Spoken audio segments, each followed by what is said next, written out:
camouflage. But you grind the barrel down to shiny metal, and then you take an acetylene torch, and it has to be acetylene, because acetylene and oxygen mixed together burns at close to 6,000 degrees, whereas like regular propane and whatnot is like around 2,000. So if you just use something low heat, the whole piece of metal gets hot. The whole barrel gets hot before any color change occurs. Then it's too late. Whereas if you use acetylene, it's such a focused, intense heat that you literally can draw on the barrel, on the metal with the torch and create patterns, right? And I just, did whatever I felt like, little swirls and T's and X's and Q's and all kinds of weird shapes. And it's kind of a blue color. So you have this shiny metal with this blue appearance in however you drew it on the barrel with the acetylene. And it looks pretty cool. It looks like camouflage, basically. So I coated to make, this is just an oxide coating that forms because the color change in the metal is due to the reaction of the hot metal with the atmosphere. So like oxygen, nitrogen, whatever gases we're breathing, mostly nitrogen, but there's enough oxygen. You get these reactions and this oxide forms. That's the blue color that forms on the metal. You could kind of rub that off if you work at it hard enough. So I coated the barrels with a clear coat to prevent that from happening. So the color change is durable. Put a seat on them, put some trim on them so that, there aren't any sharp edges anywhere. And voila, you have a chair. And so I made a bunch of these, and they're all in the brewery, so people remark on them every time they come in. And wherever I've had the opportunity, I use the welding skills to augment the brewery in some way. I've made actual sanitary fixtures for the brewery, a lot of custom stuff that if you had to pay someone to come in and do it, it would be, it'd be $1,000 to get them to come down there. And, whatever time they spend, you'd be paying them for that. So I've saved myself some money that way, plus the pride of doing it myself. I've added little touches of steel. The whole building is a steel building. It's like I think they call it clear story. So there's it's a type of building design that's common in steel buildings. So there's a whole row of windows way up at the top of the building, and then the one roof sort of overlaps the other roof, and that space where the two roofs overlap is where the windows are. I think that's the design. It's called a clear story design. So when we built our building, it was specifically built to be a brewery. The brew room has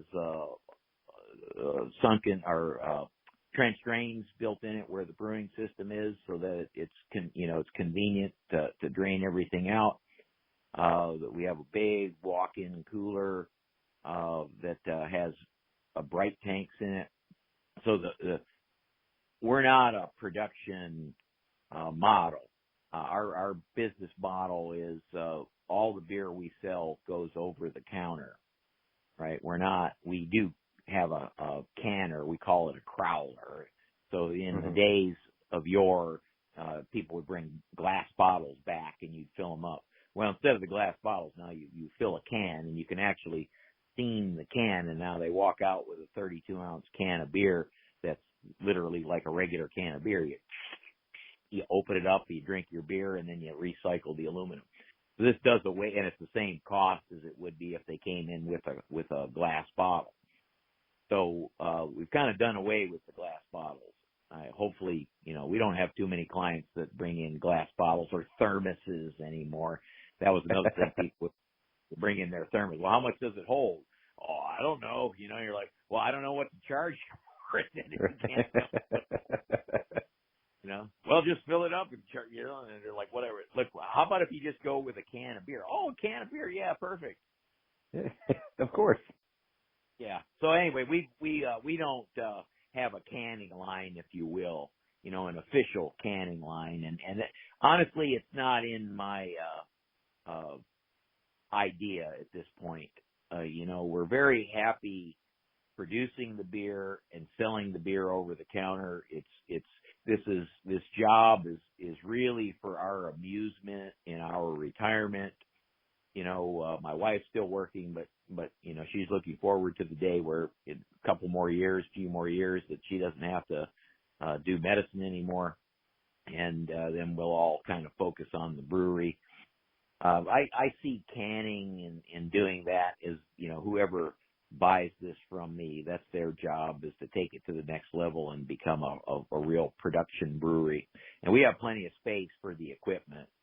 But right now, that would take probably a young man's amount of energy to get to that, to go from where we are now to the production model. It's going to take energy, and I'd have to go back 30 years to get the energy to do that. And of course, that ain't.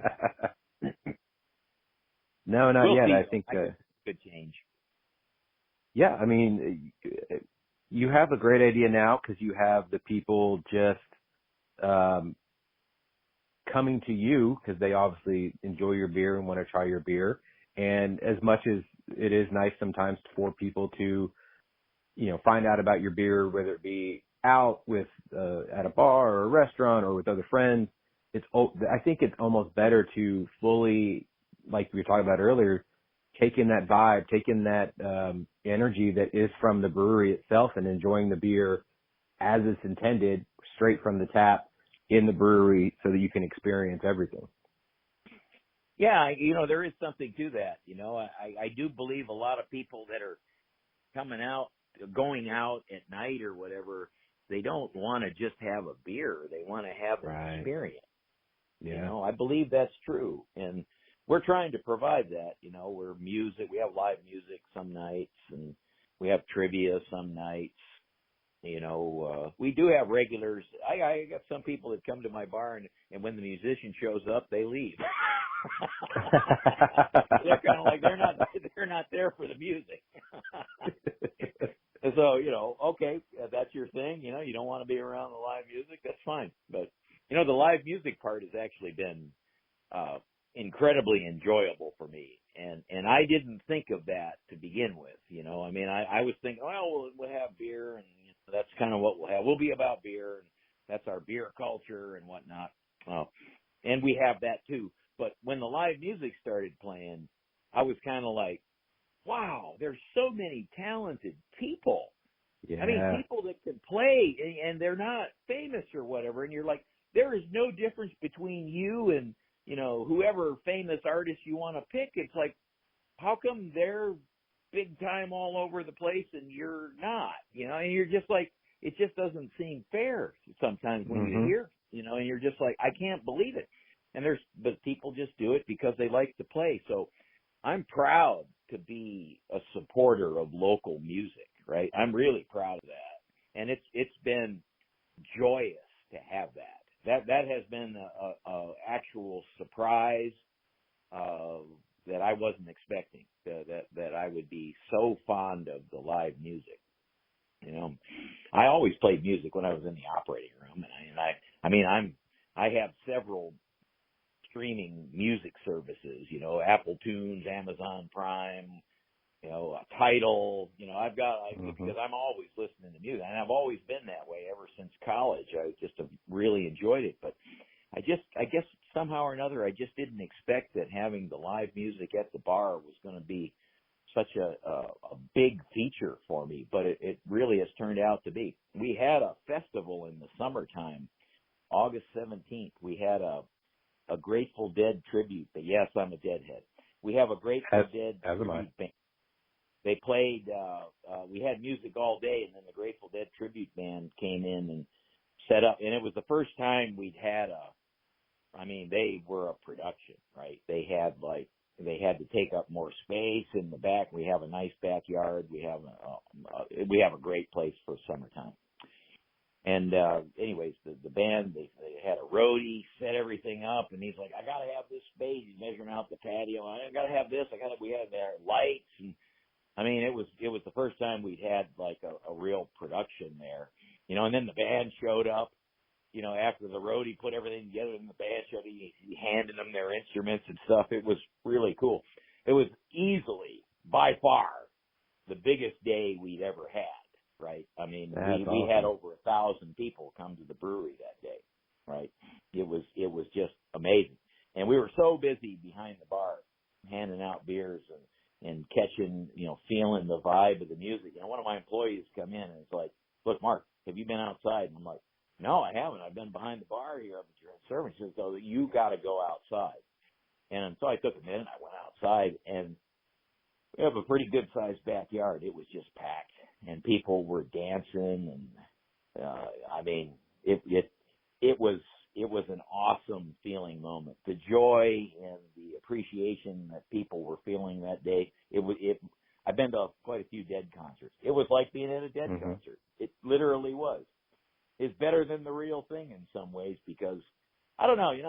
I think about this. So I've been to a few Dead shows where like they weren't that great, and you're like, yeah, the audience is cool and whatever. It's kind of a nice atmosphere and whatnot, but the music, I'm sorry, it's just not that great, These guys that do the Dead songs, that play the Dead songs, the tribute guys, if you will, they put more passion into the music than I think I ever saw the Dead do, right? More, you could feel it, right? I mean, it's kind of like they're taking that song and they're putting whatever song it is, and they're putting their essence in it in a way that's more heartfelt, right, than the real thing.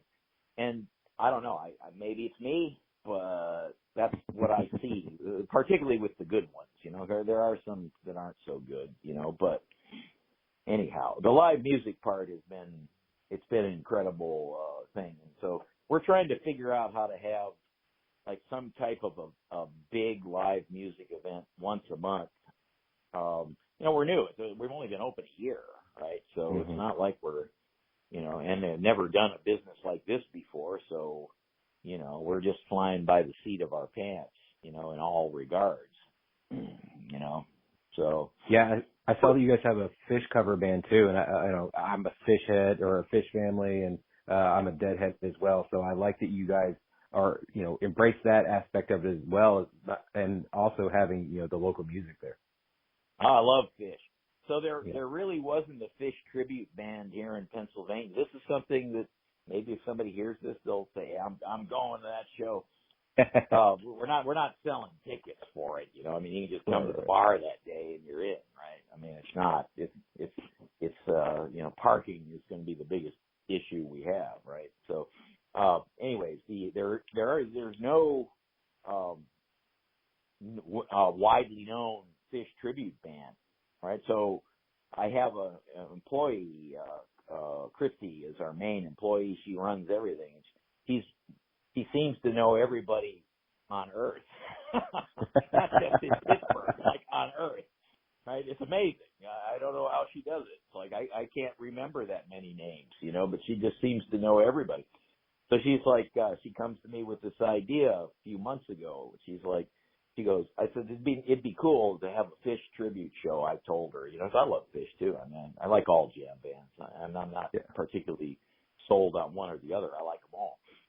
Anyway, so I said, it'd be cool. She's like, there really aren't any good bands. And then the next day she comes back and she goes, I talked to some people. Says there's something brewing. I'm like, well, what's that? She says, well, there's some heavy hitters around here that are going to get together and they're going to put together a fish band. Oh. And I'm like, you're kidding me. And sure enough, that's what we got. So they've been practicing and whatever. And this is going to be an outdoor event in February here in Pittsburgh. Okay, it might be 60, it might be 20, or less. So we've already made one big change to that, and we're calling it ice fishing, right? So, anyways, it's all Christy's idea, by the way. I'm not claiming this idea. Well, I guess it was my original idea to have something like this, but she's come up with an actionable plan, So, anyways, they've already made one substantive change. We were going to have it at like a night show, and then we're kind of like, maybe we better take advantage of the possibility of sunshine